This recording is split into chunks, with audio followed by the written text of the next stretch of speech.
Assalamualaikum warahmatullahi wabarakatuh. Kami dari kelompok 4, di sini kami akan mempresentasikan hasil small project mata kuliah Teknologi Pengolahan Pangan 2 yang berjudul Pembuatan VCO menggunakan metode fermentasi. Nah, berikut merupakan nama-nama anggota kelompok kami. Langsung saja kita mulai presentasinya. Yang pertama adalah pendahuluan.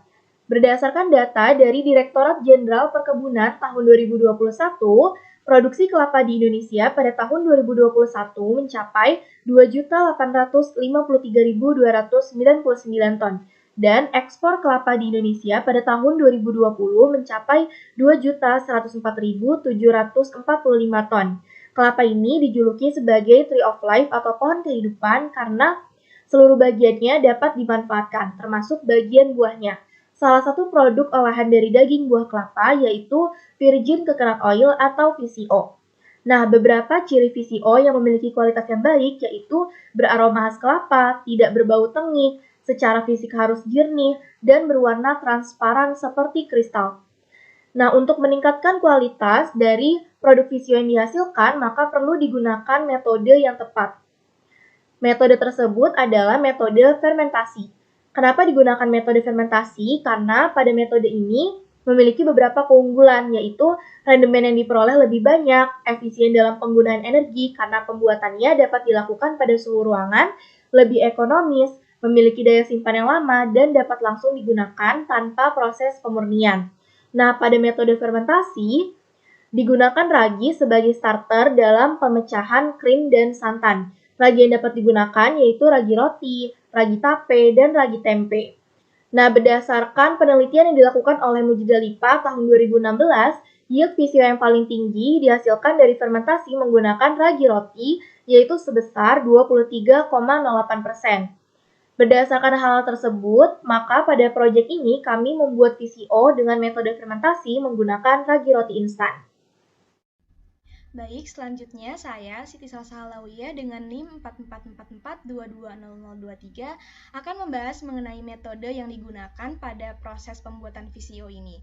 Di mana metode yang kami gunakan atau yang kami pilih adalah metode fermentasi.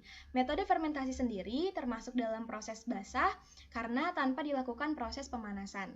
Adapun metode fermentasi ini juga merupakan alternatif pembuatan VCO yang terbilang mudah, yaitu dengan menambahkan starter ragi, bisa dengan ragi tempe ataupun ragi roti, untuk proses pemecahan emulsi santan atau krim agar mendapatkan VCO yang diinginkan.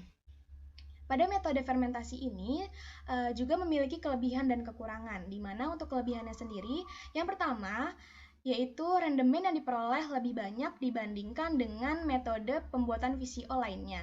Kemudian yang kedua, dinilai lebih efisien dalam penggunaan energi karena pembuatannya dapat dilakukan pada suhu ruangan atau tanpa proses pemanasan dengan kompor.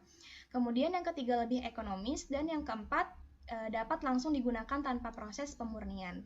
Sedangkan untuk kekurangannya sendiri yaitu membutuhkan waktu yang relatif lama, khususnya pada proses fermentasi.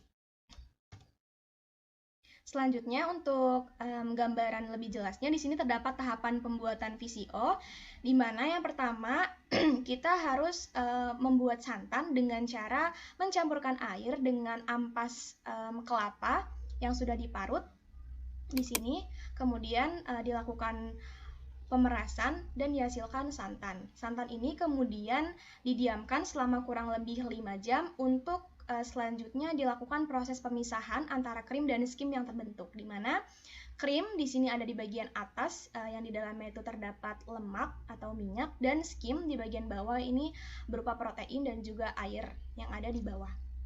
Selanjutnya dilakukan pemisahan di mana bagian skim ini kita buang, kemudian untuk bagian atasnya yaitu krim ini kita ambil untuk proses selanjutnya. Nah, di mana proses selanjutnya ini adalah pemecahan krim dengan bantuan ragi, di mana ragi yang kita gunakan adalah ragi roti yaitu Saccharomyces cerevisiae. Dilakukan pencampuran antara krim dengan ragi, selanjutnya dilakukan pendiaman atau fermentasi selama 24 jam atau seharian. Selanjutnya akan terbentuk blondo, VCO atau minyak yang kita inginkan, dan di paling bawah yaitu ada air.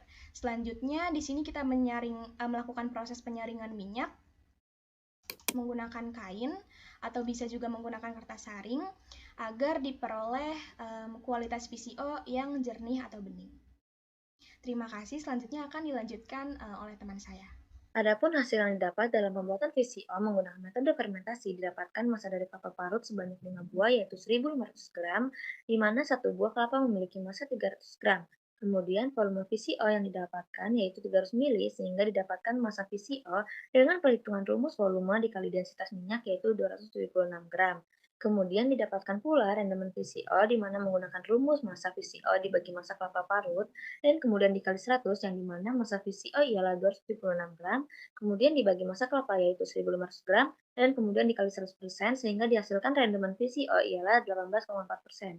Hasil karakteristik VCO dengan metode fermentasi yang didapat sesuai dengan SNI 7381 tahun 2008, di mana VCO yang dihasilkan memiliki bau khas kelapa segar dan tidak tengik, memiliki rasa yang normal khas minyak kelapa, dan tidak memiliki warna hingga kuning pucat, atau bisa kita katakan memiliki hasil yang jernih.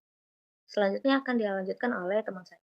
Jadi pada pembuatan VCO terjadi proses fermentasi menggunakan bantuan mikroba atau ragi atau Saccharomyces cerevisiae, sehingga dengan adanya fermentasi ini krim santan yang telah diinkubasi membentuk 3 lapisan yang berupa atasnya itu ada minyak murni atau VCO-nya, kemudian tengahnya itu blondo dan lapisan paling bawahnya itu berupa air.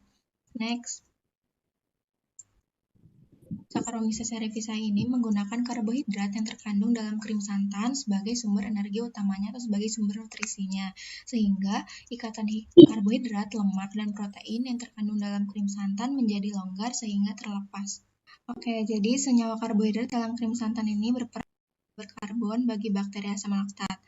Kemudian pembentukan asam laktat dari karbohidrat ini mengakibatkan penurunan pH pada substratnya. Penurunan pH ini dapat menyebabkan denaturasi dan penggumpalan protein yang juga berfungsi sebagai emulsifier dalam krim santan. Nah, selanjutnya penguraian protein itu terjadi secara enzimatis oleh enzim aminopeptidase yang dihasilkan oleh bakteri asam laktat. Aminopeptidase merupakan eksopeptidase yang menguraikan periode peptida menjadi asam amino. Selanjutnya, pemecahan karbohidrat dan protein dalam emulsi krim santan mengakibatkan pembebasan molekul minyak. Dengan begitu, molekul minyak yang dibebaskan membentuk lapisan tersendiri yang dapat dipisahkan dari bagian lainnya.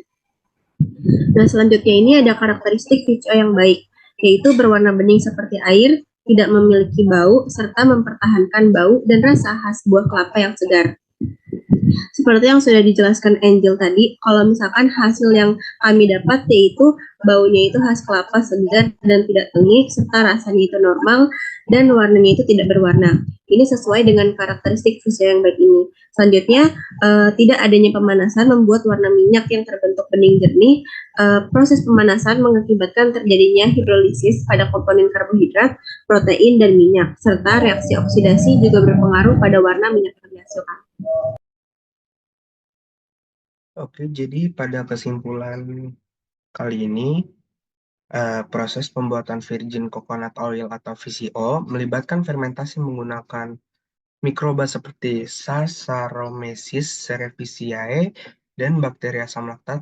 Mikroba tersebut menggunakan karbohidrat dalam krim santan sebagai sumber energi utama yang menghasilkan asam laktat yang menurunkan pH substrat dan memicu pemecahan protein.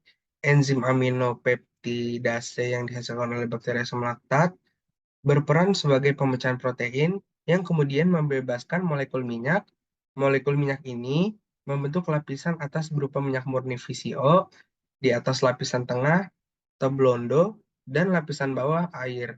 Proses ini tidak melibatkan pemanasan, sehingga minyak yang dihasilkan memiliki warna bening, tidak berbau, dan tetap mempertahankan aroma serta rasa khas buah kelapa yang segar. Pemanasan dapat mengakibatkan hidrolisis komponen karbohidrat, protein, dan minyak, serta reaksi oksidasi yang mempengaruhi warna dan kualitas minyak yang dihasilkan. Oleh karena itu, proses fermentasi merupakan metode yang efektif untuk memproduksi VCO dengan mempertahankan karakteristik alami dari minyak kelapa.